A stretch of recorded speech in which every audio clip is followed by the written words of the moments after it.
न्यायिक व्यवस्था में खासकर जब हम अपीलीय अदालतों या अपीलेट कोर्ट्स की बात करते हैं ना, तो एक बहुत ही सख्त धारणा है। जी बिल्कुल। मतलब निचली अदालत या जो हमारी ट्रायल कोर्ट होती है, उसका जो रिकॉर्ड होता है उसे एक तरह से गॉस्पेल ट्रूथ या अंतिम सत्य मान लिया जाता है।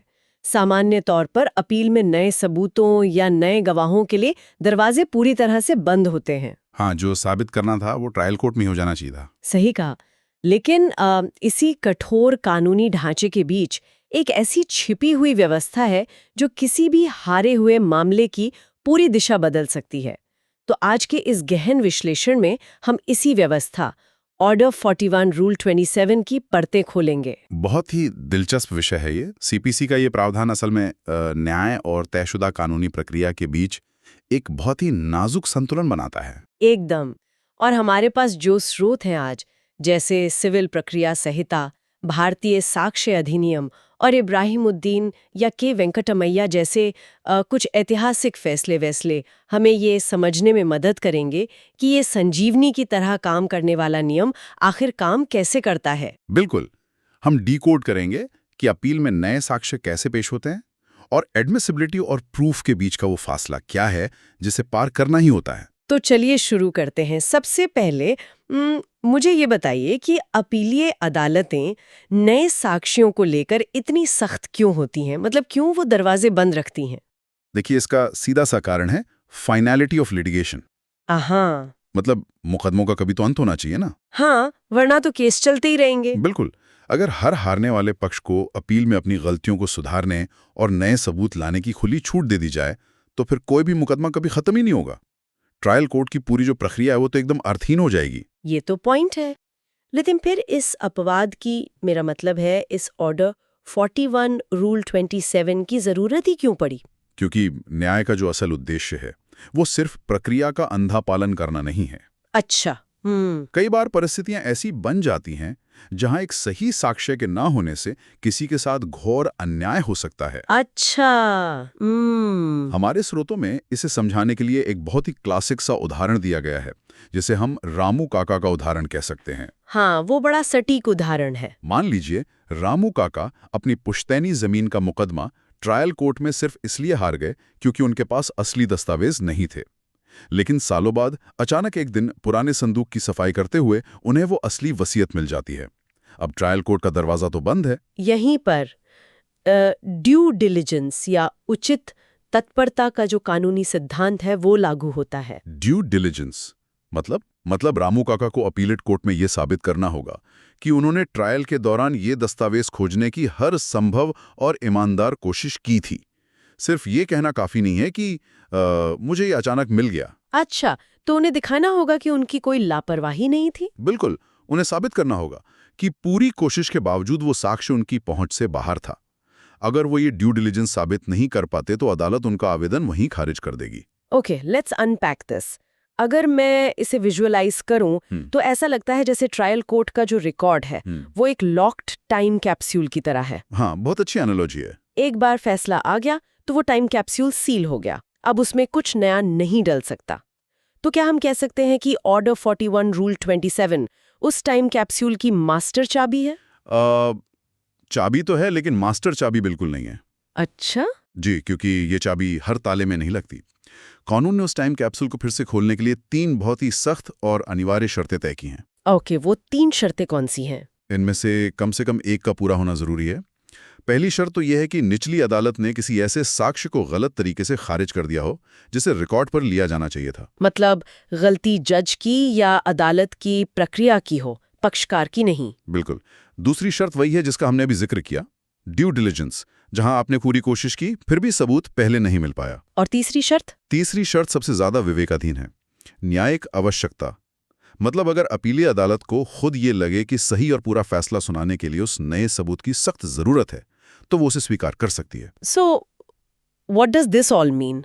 मेरा मतलब है, अगर कोई वकील अपने केस में कोई बड़ी रणनीतिक गलती कर दे या लापरवाही से कोई अहम गवाह पेश करना भूल जाए, तो क्या वो अपील में आकर इस नियम का इस्तेमाल करके अपनी गलती छुपा सकता है? क्या ये सिस्टम में एक लूपहोल नहीं बन जाएगा? ये बहुत ही अहम सवाल है।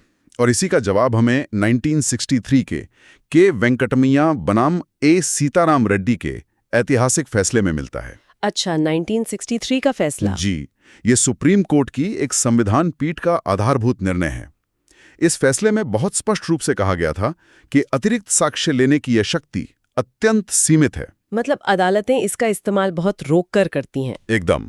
अदालत ने साफ कर दिया कि इस प्रावधान का इस्तेमाल किसी भी हाल में फिल अप लैक्यूने यानी किसी कमजोर केस की कमियों को ढकने के लिए नहीं किया जा सकता। अरे वाह, मतलब आप अपनी पिछली गलतियों या लापरवाही को नए सबूत के नाम पर कवर नहीं कर सकते। बिल्कुल नहीं। और जज को भी अगर नया सबूत लेना है तो उन्हें अपने कारण स्पष्ट रूप से रिकॉर्ड पर दर्ज करने होंगे कि वो ऐसा क्यों कर रहे हैं। ये तो बहुत सख्त है, लेकिन मान लीजिए मेरी लापरवाही नहीं थी, मुझे सच में एक नया सबूत मिला, पर वो सबूत मेरे केस की पूरी कहानी ही बदल रहा है, तो क्या होगा? यहीं पे सबसे बड़ी कानूनी तकनीकी फंसती है और सबसे ज्यादा आवेदन खारिज होते हैं। क्यों? क्या नई कहानी अदालत को पसंद नहीं आती? देखिए, कोई भी नया साक्ष्य आपकी प्लीडिंग्स की हदों को पार नहीं कर सकता। प्लीडिंग्स मतलब जो हमारा मूल दावा था? हाँ, जो आपने ट्रायल कोर्ट में अपना वाद पत्र या जवाब दावा दाखिल किया था ना, वो आपके केस की नींव है। अगर आप अपील में कोई ऐसा दस्तावेज लाते हैं जिसका जिक्र आपकी मूल प्लीडिंग्स में दूर दूर तक नहीं था, तो वो दस्तावेज खारिज कर दिया जाएगा। मुझे लगता है हमारे स्रोतों में जो 2012 का यूनियन ऑफ इंडिया बनाम इब्राहिम उद्दीन केस है, वो इसी का सबसे सटीक उदाहरण है। एकदम सही।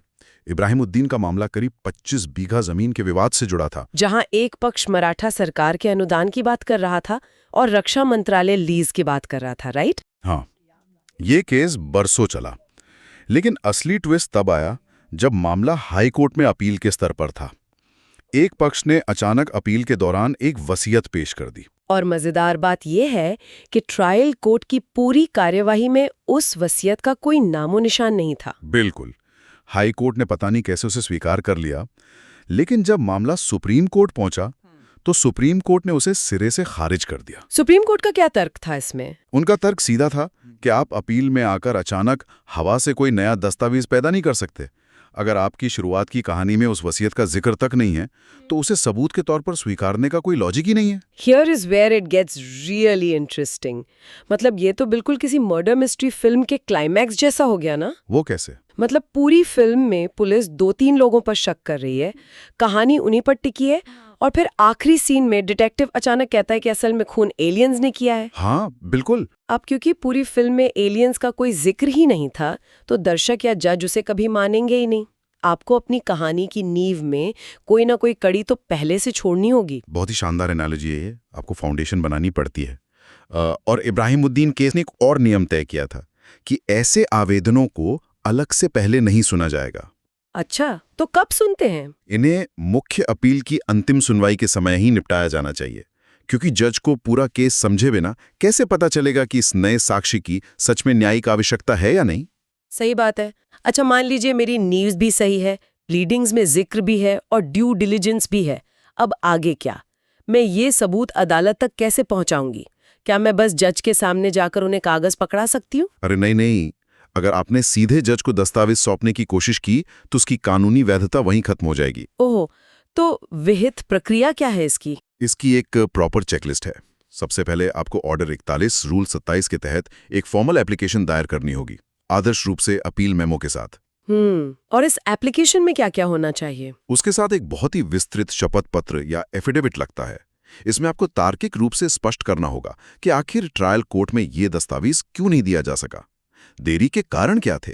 मतलब ये कोई साधारण पेपर वर्क नहीं है, ये तो पूरी एक बिछी हुई माइनफील्ड है, जहां एक गलत कदम और आपका सबूत रद्दी का टुकड़ा। बिल्कुल। और सिर्फ रद्दी का टुकड़ा ही नहीं, इसमें जुर्माने का भी बड़ा खतरा है। जुर्माना?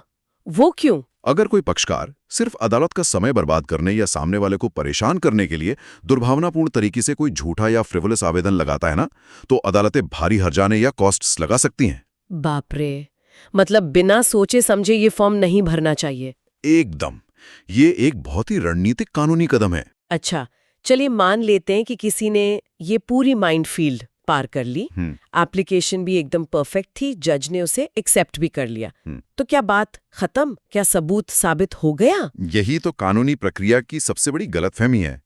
आवेदन स्वीकार होने का मतलब सिर्फ इतना है कि जज ने कहा ठीक है, हम इस कागज को अपनी फाइल में रख लेते हैं। मतलब इसे एडमिसिबिलिटी कहते हैं। जी, ये सिर्फ एडमिसिबिलिटी है, लेकिन किसी कागज को रिकॉर्ड पर रखने का ये मतलब कतई नहीं है कि अदालत ने उसे सच मान लिया है या वो प्रूफ हो गया है। अच्छा, तो रिकॉर्ड पर आ गया फिर भी सिद्ध क्यों नहीं हुआ? क्योंकि यहाँ एंट्री होती है इंडियन एविडेंस एक्ट या भारतीय साक्ष्य अधिनियम की, और एक सिद्धांत लागू होता है, गूंगा दस्तावेज या म्यूट डॉक्यूमेंट। गूंगा दस्तावेज ये क्या होता है? कानून की नजर में कोई भी कागज, चाहे वो कितनी भी पुरानी वसीयत हो या कोई सरकारी लेटर, अपने आप में गूंगा होता है। वो खुद बोलकर नहीं बता सकता कि मैं असली हूँ। भले ही सामने वाला वकील उसका विरोध ना करे, तब भी। बिल्कुल, तब भी वो अपने आप साबित नहीं होता। आपको उसे साक्ष्य अधिनियम की धारा 68, 69 और 71 के तहत साबित करना ही होगा। तो इस गूंगे दस्तावेज को अदालत में बुलवाते कैसे हैं? अगर कोई ऐसा दस्तावेज है जिसे गवाहों द्वारा अटेस्ट किया गया हो, तो आपको कम से कम एक अनुप्रमाणक साक्षी यानी अटेस्टिंग विटनेस को गवाही के लिए कोर्ट लाना अनिवार्य है। मतलब वो गवाह कटघरे में आके बोलेगा कि हाँ, ये मेरे सामने बना था। हाँ, उसे बताना होगा कि बनाने वाले ने उसके सामने साइन किए और उसने भी वहीं साइन किए, और फिर दूसरे पक्ष का वकील उस गवाह से जिरह या क्रॉस एग्जामिनेशन करेगा। लेकिन एक मिनट, अगर वो दस्तावेज 40 साल पुराना हुआ और वो गवाह अब इस दुनिया में ही ना हो, फिर क्या होगा? क्या वो दस्तावेज हमेशा के लिए गूंगा रह जाएगा? नहीं, कानून इतना अंधा भी नहीं है। अगर गवाह उपलब्ध नहीं है तो तकनीकी और वैज्ञानिक कदमों का इस्तेमाल किया जाता है। अच्छा, जैसे फॉरेंसिक या हैंडराइटिंग एक्सपर्ट्स? बिल्कुल, आपको साबित करना होगा कि उस पर जो हस्ताक्षर और हस्तलेख हैं वो उसी इंसान के हैं। अदालत पब्लिक रिकॉर्ड्स या पुराने हस्ताक्षरों से उसका मिलान करवाती है।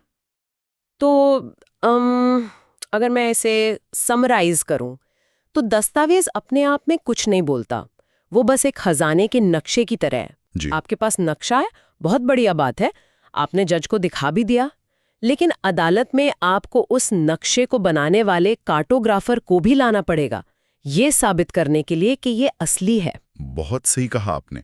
नक्शा सिर्फ दिशा दिखाता है, पर उसकी सच्चाई साबित करने का जो बर्डन ऑफ प्रूफ है वो हमेशा उसे पेश करने वाले पर ही होता है।